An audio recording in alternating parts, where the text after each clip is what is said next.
Tem uma frase na fonte que a gente vai analisar hoje que me pegou de jeito. É do Helder Laege e diz o seguinte: quando um homem está com fome, o que significa falar-lhe de mérito, produtividade ou educação? Nossa, é muito forte. É. E com essa provocação, a gente começa. Hoje, vamos mergulhar nas ideias do texto A Ilusão da Escassez. E a tese central é, bem polêmica. E se a falta de dinheiro, essa ansiedade que define a vida de tanta gente, não for um fato da natureza, mas sim um projeto? Pois é, a ideia é que a gente vive num mundo de abundância, mas sob um sistema que fabrica e principalmente distribui escassez. Exatamente. A nossa missão aqui é investigar esse argumento. E para entender isso, a fonte nos convida a fazer uma viagem no tempo. A gente vai seguir a trilha do dinheiro e dos bancos, desde uma origem que é surpreendentemente simples, até se tornarem essa força global que, segundo o autor, não gerencia a falta de recursos, mas administra o acesso a eles. É uma mudança de perspectiva total. O problema não seria a falta, mas o controle. Exato. Ok, vamos desvendar isso. A fonte começa dizendo que o sistema bancário não nasceu, assim, de um plano de governo nem nada do tipo. Foi uma solução prática criada por comerciantes riquíssimos para um problema bem pé no chão. Era perigoso e complicado demais carregar quilos e quilos de ouro para cima e para baixo. Era uma questão de segurança, né? Pura conveniência e segurança. No início, era basicamente um serviço de guarda-volumes de luxo. Só que o que é fascinante, e o texto aprofunda bem isso, é que antes mesmo dessa função prática, o dinheiro tinha um papel totalmente diferente. Um papel, assim... Simbólico. Simbólico. Como assim? A análise traz um exemplo muito forte de sociedades antigas. Quando alguém cometia um assassinato, a família do assassino pagava uma quantia em metais preciosos para a família da vítima. Mas peraí, não para pagar pela vida, certo? Isso não faria o menor sentido. Não, claro que não. Seria impossível. O dinheiro ali não comprava o perdão nem substituía a perda. Ele servia como um reconhecimento público de uma dívida impagável. Entendi, era um ato simbólico. Exato. Para quebrar o ciclo de vingança, para restaurar um mínimo de ordem social. O valor daquele metal não estava no metal em si, mas no acordo coletivo de que aquele gesto significava algo profundo para a comunidade, sabe? Uma dívida social, não comercial. Que virada de chave. Total. E aí saímos dessa dívida impagável que é a vida para algo super prático. Com o boom do comércio, os mercadores começaram a deixar o ouro com esses guardiões e pegavam um recibo de papel. E aí, em vez de ir lá sacar o ouro, pagar alguém e essa pessoa depositar de novo, eles simplesmente começaram a passar o recibo adiante. O papel começou a circular como se fosse o próprio ouro. Exato. E esse é o ponto. O banqueiro era, a princípio, só um guardião, um depositário fiel. Mas aí vem a pergunta de $1 milhão, ou melhor, de 1 milhão de moedas de ouro. Qual? O banqueiro olhava para aqueles cofres abarrotados de metal precioso, que ficava parado 99% do tempo, e pensava: e se esse ouro pudesse trabalhar? Peraí, essa pergunta é o ponto de virada de tudo, então. Porque o ouro não pertencia ao banqueiro. Não mesmo. Então a pergunta, na verdade, é: e se o dinheiro dos meus clientes pudesse trabalhar para mim? É essa mudança de mentalidade que o autor aponta. É precisamente essa a alquimia financeira.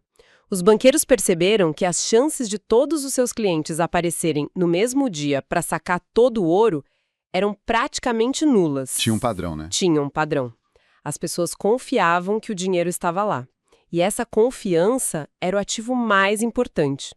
E foi com base nessa confiança que eles criaram o sistema de reservas fracionárias. Certo. Esse conceito é famoso, mas nem sempre fácil de entender. Como a fonte explica isso, de um jeito simples? A explicação é bem direta. Digamos que um banco tenha 10 milhões em ouro no cofre. Ok. Em vez de emprestar só esses 10 milhões, o que ele faz? Ele cria dinheiro novo, do nada, na forma de contratos de empréstimo. Do nada? Do nada, ele pode emitir, digamos, 90 milhões em novos empréstimos. De repente, a quantidade de dinheiro circulando na economia salta para 100 milhões. Nossa. Mas o lastro, o ouro físico no cofre, continua sendo os mesmos 10 milhões. Então, para ver se eu entendi, é como se o dono de um estacionamento com 10 vagas vendesse 100 tickets apostando que nunca mais de 10 carros apareceriam ao mesmo tempo. A analogia é perfeita. É basicamente essa a aposta. É exatamente essa a aposta. E essa aposta é a base de todo o sistema de crédito moderno. Pensa no financiamento de um carro de uma casa hoje. Uhum. Esse dinheiro não sai de um cofre, ele é criado no momento em que o banco aprova o seu empréstimo, com base nessa mesma lógica. O dinheiro deixou de ser um objeto físico para ser um registro contábil, uma promessa. E isso, claro, injetou um poder de fogo gigantesco na economia. Gigantesco. Mas trocou a solidez do metal pela fragilidade da crença coletiva. Ok, isso me parece uma receita completa para o desastre. Corridas aos bancos de um lado, a aposta do estacionamento do outro. Sim. A impressão que dá é que esse sistema deveria ter implodido nos primeiros 50 anos. O texto aponta para essa fragilidade, certo? Aponta para duas fragilidades mortais. A primeira é exatamente a que você mencionou, a corrida aos bancos. É o pesadelo do dono do estacionamento. Claro. Se um boato se espalha ou uma crise real acontece, e 11 dos 100 donos de tickets aparecem querendo suas vagas, o sistema quebra. E o autor ressalta, isso não é fraude ou má gestão. É uma consequência matemática inevitável do modelo. O banco não tem o dinheiro de todo mundo. Faz todo sentido. E qual era o segundo grande risco? O risco soberano. Os maiores clientes desses primeiros bancos não eram pequenos comerciantes. Eram reis, príncipes, nobres. Entendi. E o principal motivo para pegar empréstimos era um só: financiar guerras. O risco de calote era absurdo. O rei podia perder a guerra e a cabeça. Ou simplesmente, depois de vencer, olhar para o banqueiro e dizer: eu sou o rei, não vou pagar. E o que o banqueiro podia fazer? Pois é. Certo. Então o sistema tinha tudo para dar errado. O que a fonte diz que impediu o colapso total? Como ele sobreviveu a isso? A resposta, segundo a análise, foi a união, a cooperação forçada pelo medo. Eles se juntaram. Exato. Os banqueiros perceberam que sozinhos eram vulneráveis, mas juntos eram uma potência. Eles criaram os primeiros cartéis bancários. E como isso funcionava? A lógica era simples. Se o banco de um membro do cartel sofria uma corrida, os outros bancos injetavam ouro temporariamente para cobrir os saques, mantendo a aparência de solvência. Sei. Era um teatro. Um teatro para manter a confiança do público e evitar um efeito dominó. Uma rede de segurança mútua. E contra os reis teloteiros, como eles se protegiam? Não dava para mandar cobrar o rei, né? Aí a estratégia era ainda mais poderosa. Se um rei desse o calote, o cartel simplesmente abria a torneira de crédito para os seus inimigos. Nossa! Eles financiavam o exército do reino vizinho ou apoiavam um nobre rival que queria o trono. O crédito virou uma arma geopolítica. É quase uma versão medieval de guerra por procuração, mas usando dinheiro em vez de soldados. Isso é impressionante. O texto não entra em casos específicos, mas aponta que essa dinâmica de poder foi fundamental na Europa. Os banqueiros deixaram de ser meros comerciantes para se tornarem kingmakers, capazes de influenciar o destino das nações. E essa estrutura, essa cooperação? Essa estrutura de cooperação, criada para proteger os bancos de si mesmos e dos reis, foi o embrião do que séculos depois se tornariam os bancos centrais. Uma autoridade central para gerenciar a confiança e evitar o colapso. Ok. A jornada histórica faz sentido. Mas como tudo isso se conecta com a tese principal do autor, a tal ilusão da escassez que a gente vive hoje? É aí que o argumento dá o salto para o presente. A estrutura que nasceu para gerenciar a estabilidade evoluiu para um sistema que, segundo o autor, administra a própria escassez. Como assim? O dinheiro de hoje não tem lastro em ouro. Ele pode ser criado em quantidades literalmente infinitas com um clique no computador de um banco central. No entanto, a experiência da imensa maioria das pessoas é de falta de escassez. É verdade. A tese é que essa escassez não é natural. Ela é controlada para manter o sistema funcionando de uma certa maneira. Espera um pouco, vamos parar aqui. O autor afirma diretamente, e a frase é chocante, a pobreza não é um acidente do sistema, ela cumpre uma função. Isso é uma acusação muito séria. É pesadíssimo. O que ele quer dizer com isso? Que ela é intencional. Como essa função se manifesta no dia a dia, segundo a análise dele? A ideia é que o medo da pobreza, sabe? A ansiedade constante de não ter como pagar o aluguel ou colocar comida na mesa, funciona como um instrumento silencioso de disciplina social. Disciplina social? Exato.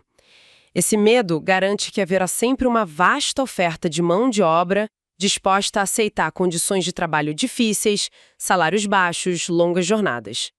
Se o acesso ao dinheiro fosse fácil e abundante para todos, o poder de barganha dos trabalhadores seria imensamente maior. Entendi. A escassez nessa visão não é um bug. É um recurso, uma ferramenta essencial para manter a estrutura de poder como ela é. Isso me lembra a citação do começo. Quando um homem está com fome, o que significa falar-lhe de mérito? A fome ou o medo dela vem primeiro e anula todo o resto. Mas o autor vai além, não é? Ele fala do papel das crises e das guerras. Sim, e essa é talvez a parte mais perturbadora do argumento. Ele sugere que as grandes crises econômicas e até mesmo as guerras não devem ser vistas como falhas ou acidentes, Mas como que, então? como mecanismos de ajuste periódicos. O mecanismos de ajuste. O autor está sugerindo que a destruição de uma guerra ou o desemprego em massa de uma recessão não são falhas, mas sim características programadas do sistema para resetar a economia. Precisamente. Nessa visão, em períodos de prosperidade, a riqueza tende a se acumular e se espalhar um pouco mais. As pessoas ganham alguma segurança, começam a questionar mais as coisas. Uma grande crise, então, funciona como um banho de água fria. Ela limpa o tabuleiro, destrói a riqueza acumulada, queima poupanças, aumenta o desemprego, o desespero e a dependência. E com isso, Reforça a centralidade e o poder de quem controla o capital e a criação de dinheiro. A destruição para o autor não é um defeito, é uma função de manutenção. e ele contrasta essa escassez programada com o que ele chama de abundância oculta.